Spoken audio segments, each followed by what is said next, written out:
My pheromone compatibility with Felix Thorne is 97%.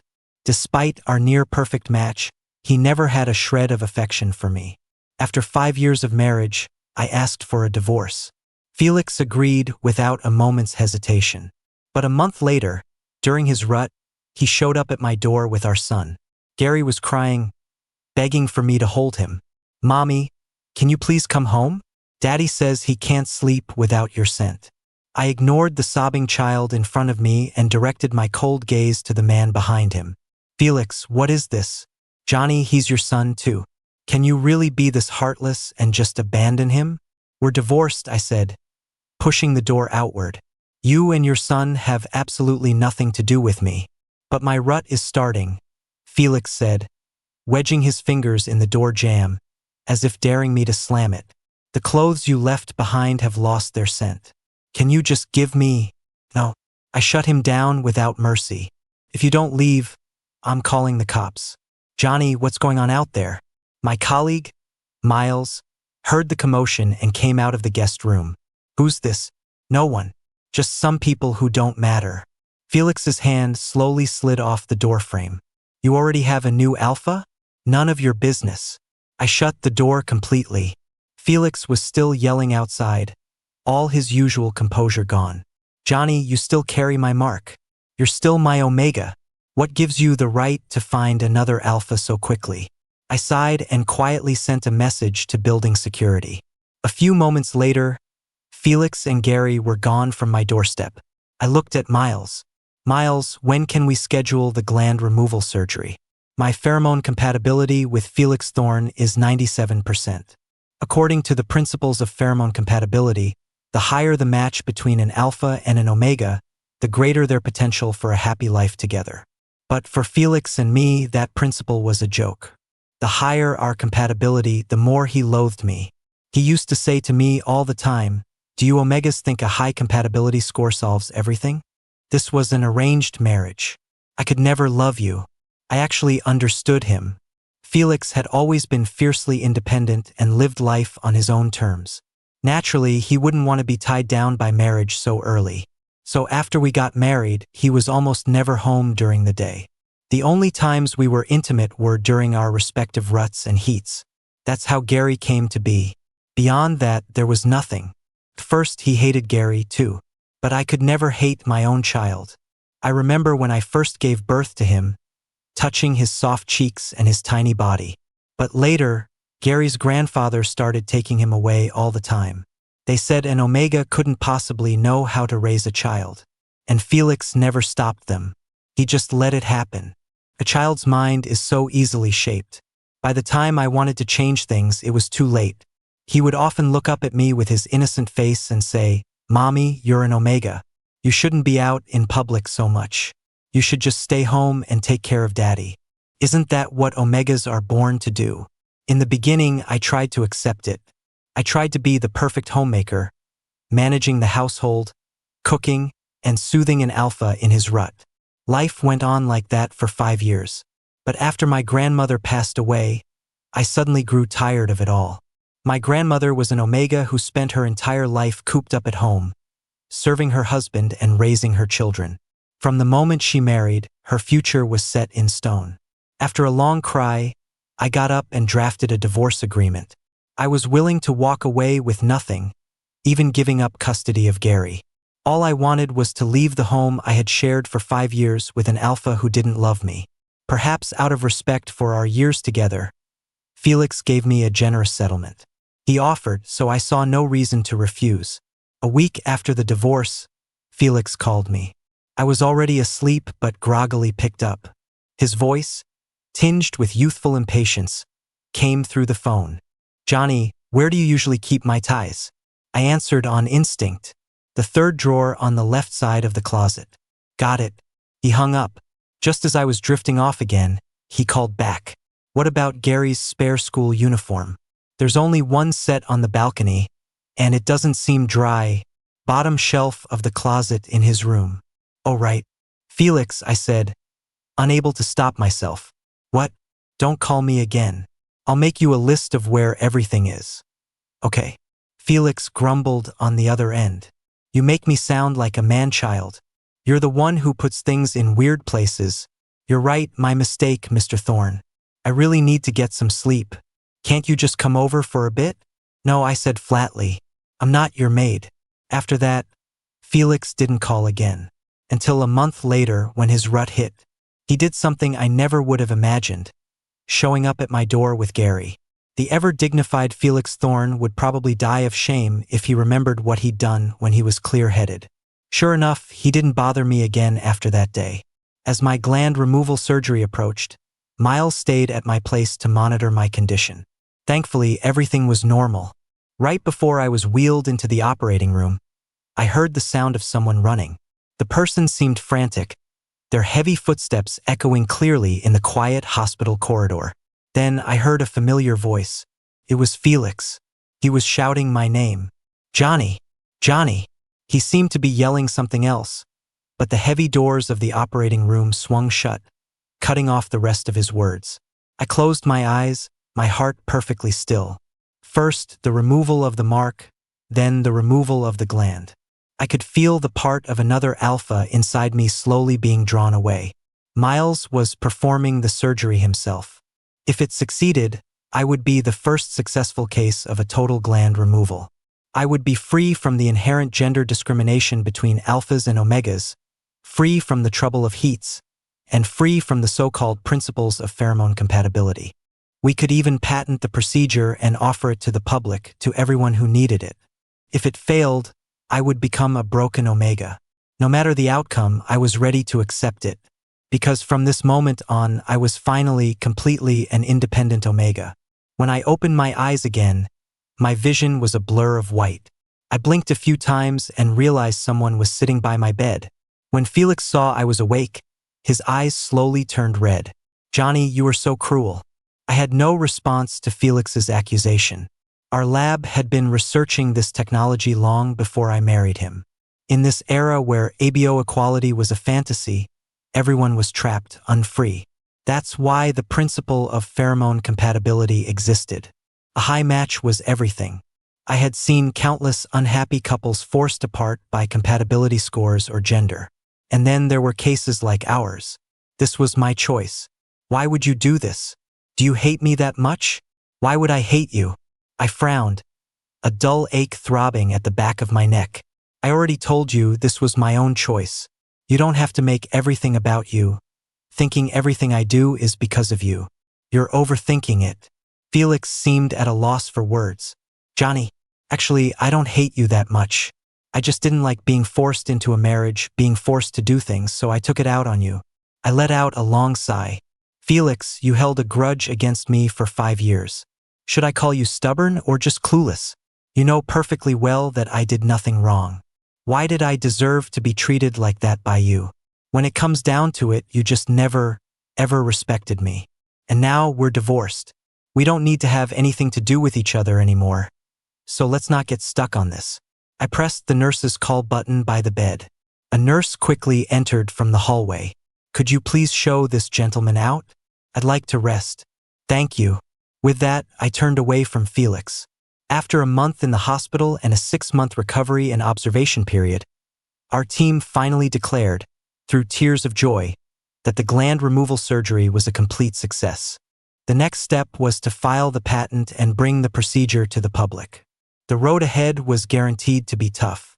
Everyone on the team was running around, especially Miles, who was completely swamped. His Omega wife was also busy, so with no one to watch their kid, he just dropped her off with me. His excuse was that I was the most experienced with children. Unfortunately, he was wrong. I messed up within just 2 days. When the school teacher called to tell me Lily was in trouble, I was so scared I dropped the bowl I was holding. Without even stopping to clean up, I rushed to the school. And that's what happened. Gary and Lily had a bit of a disagreement. I looked at Gary. Why did you push her? She stole my mommy. I hate her. I had never expected that to be the reason. That's no excuse to push someone for no reason, Gary. You need to apologize. Gary still looked defiant. No, I was getting a headache. Seeing Felix approaching in the distance, I said to the teacher, I'll have a word with his father. Felix was in a suit and looked like he'd rushed over. I didn't waste any time. Felix, don't you think there's a serious problem with Gary's upbringing? What problem? Take today, for instance. Gary attacked another child for no reason, thinks he did nothing wrong, refuses to apologize, and shows no sense of responsibility. The saying goes, a child's mistakes are the father's fault. Do you really think you're not to blame? Felix looked down at me. And you're not his parent anymore? I laughed out of sheer anger. I would have loved to raise him, but your family never gave me the chance. Now that he's acting out, it's suddenly my fault. I didn't want to waste another breath on Felix. I turned, went back into the office, and took Lily with me. Felix called out from behind me. It's only been a few months, and you've already accepted his child so quickly? I ignored him and walked away without looking back. After the gland removal, I felt a freedom I had never known before. Just like a moment ago, I felt not even the slightest physiological reaction to the alpha who had once marked me. Unfortunately, our patent application kept getting stuck in review with no progress. Even my mentor said someone might be intentionally blocking it. Intentionally blocking it. It wasn't hard to guess who that person might be. I didn't want to suspect Felix, but when I saw him calling me over and over, I couldn't help but feel a surge of anger. Felix, can you please just give me some peace and quiet? The line went silent. In the past, his pride would have made him hang up immediately. But since we separated, his tolerance seemed to have increased. Johnny, is your patent application stuck at the final review stage? I frowned. How did you know? He didn't answer, just continued, I have a way to help. His words made me fall silent. Felix would never help me for no reason. What are your terms? Let's talk in person. How about we meet at the coffee shop downstairs from your apartment tomorrow afternoon? I agreed. The next day, I went to meet him. Through the glass, I saw Felix fixing his hair in the reflection of his dark phone screen. It was almost funny. He saw me arrive and a small smile touched his lips. What would you like to drink? Nothing, thanks, I said, getting straight to the point. Just tell me your terms for helping us. Anything. At all? He stammered. Without hesitation, I said, yes. Then what if I want for you to remarry me? He watched me nervously, as if waiting for my reaction. I looked at him steadily. Fine. You agree. Felix was incredulous. I agree. I told you, I'll agree to any of your terms. But we would still be husband and wife in name only. If you want me to love you, I said with a slight smile, I'm sorry, but I really can't do that. Felix said nothing. I stood up to leave. Felix, forgive me for being blunt. You don't regret divorcing me, and you don't truly want to remarry me. You're just used to having me around. With Felix pulling some strings, things immediately went smoothly. On the day of the press conference, both my colleague and my mentor insisted that I was instrumental to our success and should be the one to speak. So I didn't refuse. As I expected, the audience was predominantly made up of omegas. Looking at them, I saw a reflection of my former self. I never want to see anyone trapped by their gender, because I have always believed that whether you are an alpha, a beta, or an omega, we are all equal. I know many of you are troubled by your gender designation, just like I once was unwilling to be controlled by heat cycles and pheromone compatibility. That's why I made this decision. I am the first successful case of a total gland removal surgery. My physical condition is excellent, with no signs of rejection. And now, this procedure has been successfully patented. From this day forward, to any of our friends who make the decision to come to us, I, Johnny, would like to be the first to congratulate you on your new life. Watching the radiant omega on stage, Felix's heart began to pound like a drum. Perhaps he had never considered, never cared about this omega's mind and soul. He just thought he's just an omega, just one with a high compatibility score, a shallow, annoying presence. He had never bothered to find out what Johnny did or what he was capable of. But now he realized the only shallow one was himself. With everything on track, it was time to resolve things with Felix. I have some free time recently. I can fulfill my promise. But Felix shook his head. I want to change my condition. I don't want you to remarry me. I want you to give me a chance to pursue you again. And if it's okay, I'd also like to ask you to come see Gary. He's been sick recently and keeps asking for you. I agreed. Returning to our old home, it didn't feel much different than before. Gary was curled up under a thick blanket, his small body looking especially pitiful. The moment he saw me, he burst into tears. Mommy, I was wrong. I shouldn't have pushed Lily. I can go apologize to her. Can you please come back? Don't leave me. Don't be another kid's mommy. His face was flushed and burning with fever. I sighed softly.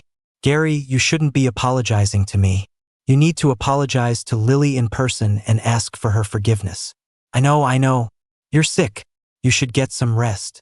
Mommy, where are you going? Are you leaving again? Gary, even though I'm an Omega, Omegas aren't born just to revolve around alphas. I have my own work to do, my own life to live. Gary stared with wide, red eyes. I'm sorry. Okay, I accept your apology. Will you still come back to see me? I nodded gently. When I walked out of Gary's room, Felix immediately rushed over. Are you going to work now? I'll drive you. I refused him outright. No thanks. Felix instantly looked hurt. But you agreed to let me pursue you. Pursuing someone means respecting their wishes, I said, looking at him. If I've already said no, you shouldn't insist. Okay. Well, I've never really pursued anyone before. Felix looked a bit awkward, but at least he didn't follow me. Then, be safe. I had no intention of finding an alpha to be my partner. But Miles, seeing me all alone now, was more anxious than I was and kept trying to set me up with people. After a lot of convincing, I finally got him to stop. Just when that settled down, Felix started up again. It was as if he had a spy in the research institute. Every time I got a little busy and forgot to eat, he would personally deliver food to me. You need to take care of yourself, even when you're busy with work. It was pretty ironic. I stared at the lunchbox in my hands, remembering how I used to bring him food at his office and remind him to take care of himself. That was until I found a familiar lunchbox in the trash can downstairs from his company. I never brought him food again after that. Now, the thought of this self-congratulatory gesture made me physically ill. I took the unopened meal downstairs and gave it to an old man collecting cardboard boxes nearby, along with a bottle of water. Even if I didn't want to eat it, I didn't have a habit of wasting food. With so much happening between Felix and me recently, no matter how well we hid it, the news eventually reached his mother's ears. I looked at the text on my phone, asking to meet and talk. Felix's mother was a stunningly beautiful Omega, strong-willed and decisive. As a fellow Omega, I might admire her personality, but if she directed those tactics at me, I was less than pleased. I hear you and Felix have been having some relationship problems lately. Felix and I have never had much of a relationship. He doesn't like me, but I heard he's been chasing after you recently. Then you should ask him. His mother smiled. Since you're already divorced, there's no need to see each other anymore. An Omega with a higher pheromone compatibility with Felix has appeared. 99% compatibility. 99%? Could such a high match really exist? Humans aren't animals, but an alpha in rut is no different from one. They lose all reason, and the higher the compatibility between an alpha and Omega, the greater the chance of being dominated by pheromones. To put it bluntly, with a 99% match, even if Felix psychologically detested her, he would be physiologically incapable of resisting. Felix had just gotten rid of me, only to be forcibly tied to another Omega. I had to admit, I felt sorry for him. Very well, Mrs. Thorne. I respect your decision. But it was only pity. There was nothing I could do. After meeting my ex-husband's mother during the day, I came home to my ex-husband at night. I saw Felix's tall figure standing in front of my door, with a recently recovered Gary beside him. I couldn't help but think, is he here to play the pity card? The moment Gary saw me, he rushed over and hugged my leg. Mommy! Felix, what are you doing here? Johnny, did you meet with my mother today? I had no intention of hiding it, so I nodded. I did. He asked nervously, what did she say to you? I opened the door. She said an Omega with 99% pheromone compatibility with you has appeared. You must be surprised, too, that such a high match actually exists. Felix showed no reaction to the news, but kept pressing. And you? What did you say? What could I say? I said that we're already divorced, and I respect whatever you all decide to do next. That's it? What else would there be? Johnny, do you really think I would just accept a strange Omega because of a compatibility score? I shook my head. Actually, you rejecting him now is just like how you used to reject me. Maybe one day you'll accept him just like you came to accept me. After I said that, the room fell into a dead silence. Rain began to fall outside, a soft patter against the windows. Gary sensed the tension and clutched my hand fearfully. Johnny, do you feel better now that you've thrown dirt on me and twisted the knife? He gave a bitter smile. Are you enjoying your revenge? I was stunned. It's raining. You should let our son stay here for the night. I'm leaving. With that, Felix stormed out the door. A few days later, I met the Omega who was rumored to have a 99% compatibility score with Felix. He came to find me. The Omega's name was Evan. He had this innocent, almost delicate look to him that was quite charming. I thought he was here to ask about Felix, but as soon as I closed my office door and turned around, he dropped to his knees in front of me. I jumped back in shock. What am I, some kind of monster? Mr. Evan, what are you doing? Dr. Johnny, I'm begging you to perform the gland removal surgery for me. I'm in love with another alpha. I don't want to marry Felix Thorne. Please, get up first. I helped the Omega onto the sofa. What a tragedy. A forced marriage where neither party was willing. Can you do the surgery as soon as possible? I can pay you extra. It's not about the money. There are a lot of pre-operative preparations like monitoring your gland's condition. Before I could finish, there was a knock on my office door. Whoever it was, they weren't polite. The knocking was fast and urgent. Evan clutched my sleeve tightly. Don't open it. It might be my family. But it was no use. When we didn't open the door, it was finally forced open with a loud crash. Several people came in, intending to take Evan away. They even threatened me. Mr. Johnny, you think this little clinic of yours can handle being smashed to pieces? I wasn't intimidated. You can try. Seeing that they were about to start wrecking the place, Evan stood up, trembling. This has nothing to do with Dr. Johnny. I'll go back with you. After Evan left, I had someone look into his background. It seemed the Thorne and Evan families were arranging another marriage for mutual benefit. A few days later, news of their engagement was plastered all over the headlines. The few people who knew about my history with Felix were all cursing him out. And to think we used to see him bringing you lunch all the time. It was all an act. Exactly. And then he just turns around and marries someone else. They probably thought I was pathetic. I never explained myself. I just smiled whenever I heard them say things like that. When I got home that evening, I saw Felix, who had been missing for days, standing at my door again. Why are you here again? Felix's voice was a bit hoarse. Did you see the news? Yes, I did. Any thoughts? I feel sorry for that Omega. He came to me a few days ago asking me to perform a gland removal surgery. Felix cut me off. You feel sorry for him, but not for me? Felix sounded like a scorned housewife. As he stepped into the light, I realized something was off about his condition. Is your rut starting? I guess so. I just really wanted to come find you, even though I knew you wouldn't want to see me. Felix closed his eyes, muttering, why can't I smell your scent anymore? Because I'm not an Omega anymore. It doesn't matter. I just want to be with you. Felix pressed against me, kissing and biting at my neck. Just as he was about to pull at my clothes, I took out a syringe of suppressant and injected it straight into his gland. His movements gradually slowed, and he slumped against my shoulder as if falling into a deep sleep. I sighed and settled him on the living room sofa. The next morning, when I came out of my bedroom, I found the table covered with breakfast. Felix was sitting at the table, beckoning me over. Johnny, doesn't this feel like how we used to be? I shook my head. No. Why not? Because you were rarely home, let alone ever ate at the same table with me. A look of regret crossed Felix's face. Then from now on we can… Felix, do you really think that if you make me one meal and act nice for a few days, I'll get back together with you? Maybe people tend to romanticize their past memories, but I won't forget. Your indifference and your disgust are like thorns embedded in my heart. And now you're about to ruin another Omega's life. If you have any decency, you should take responsibility and not marry someone you don't even love. You think you're the victim, but what about the Omega you marry? Isn't he a victim too? Felix stammered. I'm sorry. Believe it or not, I never really hated you. I was just being stubborn back then, fighting against everyone, taking out my frustrations and ignoring your feelings. I won't marry Evan. The person I love is you. How could I marry someone else? I didn't know what Felix planned to do. He brought Gary to my place.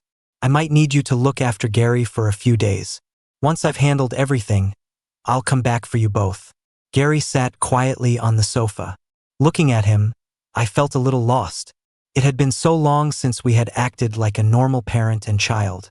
Mommy, Daddy has been teaching me lessons lately. I've learned that I have to respect others, respect Omegas, and be responsible for my actions. Have I made progress? I nodded. You have. What's my reward?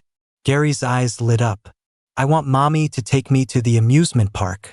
Gary had probably never been to an amusement park. The Thorns were all about elite education, crushing every bit of a child's imagination. So when Gary made this request, I was actually happy and agreed right away. Mommy, Grandma said you don't want me anymore, and I'm gonna have a new mommy soon. Is that true? I don't want a new mommy. I only want you. Can you come back? Daddy and I both know we were wrong. We miss you a lot. I knelt down and stroked Gary's head, a rare moment of closeness between us. Adults have a lot of things to sort out. You just need to have fun and not worry so much. Okay. Gary looked so happy from behind. I pressed my lips together, suddenly reluctant to send him back. So I took out my phone and sent a message to Felix.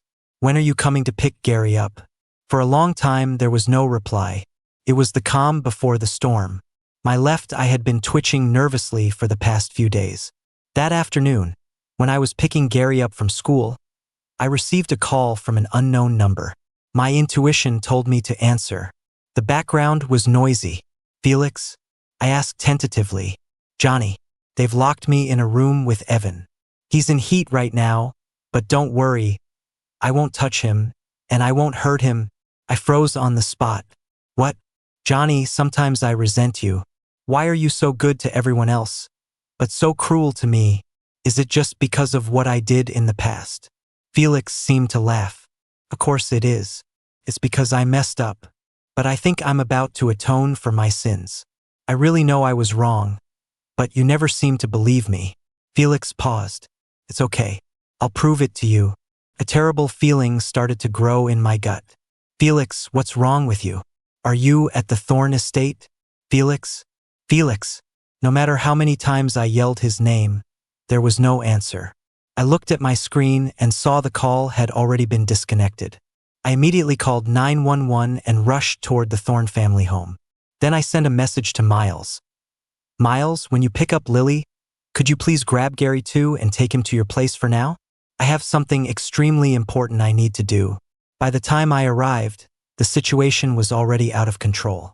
Felix was stabbing at his own scent gland with a shard of glass, while Evan, the Omega with 99% compatibility, was huddled in a corner, screaming. Felix, stop. Hearing my voice, Felix's movements slowly halted. I ran up and knocked the glass from his hand, then immediately checked his gland. It wasn't too deep, but he needed to get to a hospital immediately. On the way there, Felix kept mumbling nonstop. Johnny, you see? I didn't touch that Omega. I didn't hurt him. I hurt myself. So what if it's a 99% match? No matter how high the compatibility is, I'll never love him. I'm a person, not an animal. I won't be controlled by pheromones. Listening to his words, my heart was in turmoil. I know, you've always been like this. My hand, holding the gauze, started to tremble. I regret divorcing you. I was too stubborn before. I didn't like having someone forced on me, but I also don't regret it. It was only after the divorce that I got to see what kind of person you really are. I really do love you, The Thorne and Evan families were taken into custody by the Omega Protection Association. Illegal imprisonment of an Omega, restriction of personal freedom, and coercing an Omega into relations with an Alpha, it was monstrous. This scorched earth tactic, which hurt them as much as it did him, had Felix's name written all over it. He had plenty of other options, but he chose this path specifically to deliver the biggest blow to both families. Mr. Thorne's gland has been saved, but he will likely be unable to emit pheromones from now on. Or, the scent of his pheromones could change permanently. Yes, it seems he was really determined to do damage, I said, then asked, what about Evan? How is the other Omega? He's just a bit shaken up, but he's decided to go through with the gland removal surgery, so he's staying. Why are you still worrying about someone else first? Felix's eyes opened, his faint voice coming from behind me. How are you feeling? Not good. The first thing I hear when I wake up is you asking about that other Omega. Not good at all. We were just talking about you. You just didn't hear it. Felix, a new and improved brand of whiny alpha. Fine, I heard. You said my gland is disabled. Not disabled, just that it might not produce pheromones anymore. Try to look on the bright side. Why didn't they just remove it? Without the patient's consent, direct surgical removal isn't the first option. They'll always try to save it if they can. You're my husband. You can make decisions for me. I was speechless. You should just get some rest. I turned to leave, but Felix called after me, trying to sit up. Johnny, the confession I made to you in the ambulance. Did you hear it? Yes, I heard it. So I don't want to remarry. Felix's expression fell instantly. But we could try dating first. Epilogue. The first time I saw Johnny, I knew he was the Omega I was supposed to marry. I didn't dislike him. On the contrary, I loved his scent and his looks. But I had to hate him. Our marriage was a product of business. I was one commodity, Johnny was another, and we were packaged together and put on display. It felt like the more I hated him, the colder I was to him, the more I was resisting the fate others had forced on me. I was a selfish person. It wasn't until Johnny divorced me that I finally woke up. He said I was just used to him being there. He was right, but also wrong. Maybe at the beginning it was because I was used to his presence, and that secret attraction I felt when we first met. But later, I truly fell in love with his soul. Johnny despised the principles of pheromone compatibility even more than I did. That's why he was so determined to have his gland removed after the divorce. I don't know what he thought when I used to say to him, "Do you Omegas think a high compatibility score solves everything?" He probably couldn't even be bothered to argue. When I found out the Thorne family had found another Omega for me with 99% compatibility, my first reaction was rage. I wanted to destroy them all, burn everything to the ground if I had to. But after I went to see Johnny, I gave up on that idea. I didn't want to burn everything down. I still wanted a future with Johnny. They locked me in that room with the other Omega. The sweet scent of his pheromones was so overwhelming my gland started to ache. When I stabbed it with the piece of glass, I actually felt a sense of relief. I wanted to stab deeper, just destroy the damn thing. Johnny didn't like it anyway, but he came. Seeing the panic on his face, I had only one thought.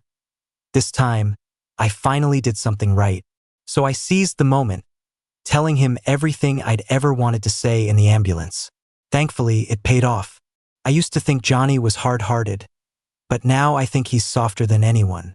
When he said he was willing to try dating me again, I felt like a cascade of colorful fireworks had just exploded in my heart.